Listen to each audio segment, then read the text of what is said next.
Welcome to the UX Nugget series, where each week we will explore the techniques of UX and give best practice examples of how we use those techniques in real-world UX projects. My name is Ben Sterling and I run Made with Maturity, a UX design agency. And episode 6 of UX Nuggets is all about Google Analytics, and it fits into our user testing category. So every website will have different metrics for success. So whatever your metrics for success are, we can use Google Analytics to measure data, then understand and interpret the data into insights and recommend improvements. And this is how we design and build websites that deliver measurable success. Now, there's a lot of information you can get from Google Analytics, but from a UX perspective, there are some key insights. Now, we use the following Google Analytics to uncover usability issues that we can then explore with other tools like Hotjar heat maps or conduct some usability research. So here are some of the key insights that we look for when using Google Analytics. So we generally tend to look at the last 12 months. This gives us a good gauge across kind of a variety of seasons.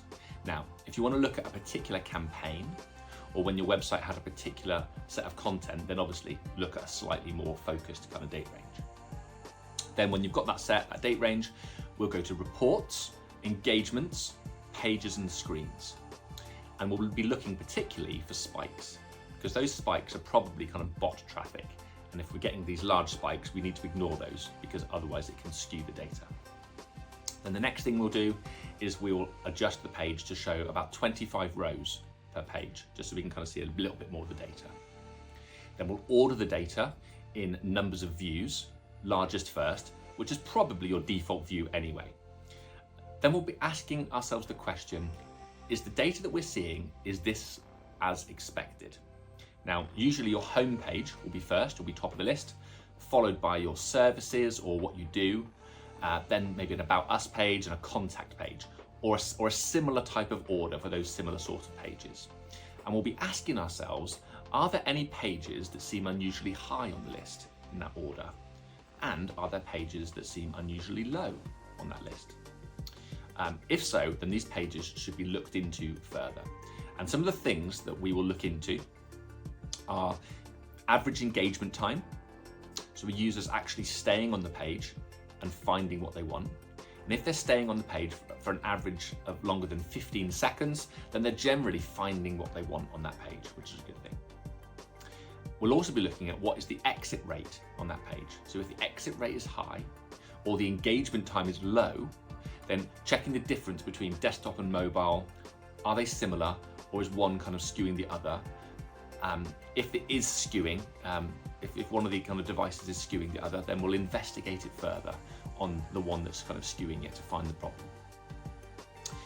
We'll also ask ourselves questions like, can we keep them on these particular pages for longer? Or can we keep them on the site for longer? And often what we will do is kind of better signposting, maybe at the end of a page or a screen, just to keep them on the site longer. Then we can move over to tools like Hotjar or another kind of heat mapping software, where we look at specific pages, and those will give us more of an insight of somebody's behavior. Then a final section that we'll visit in Google Analytics is reports, tech, overview.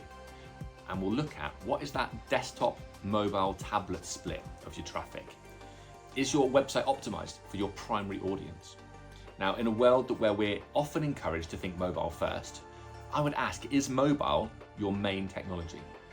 Now, often for consumer sites it is, but still for many corporate sites, B2B sites, they are often predominantly desktop first. So knowing what your primary audience is important, and then making sure that you're optimized for that audience.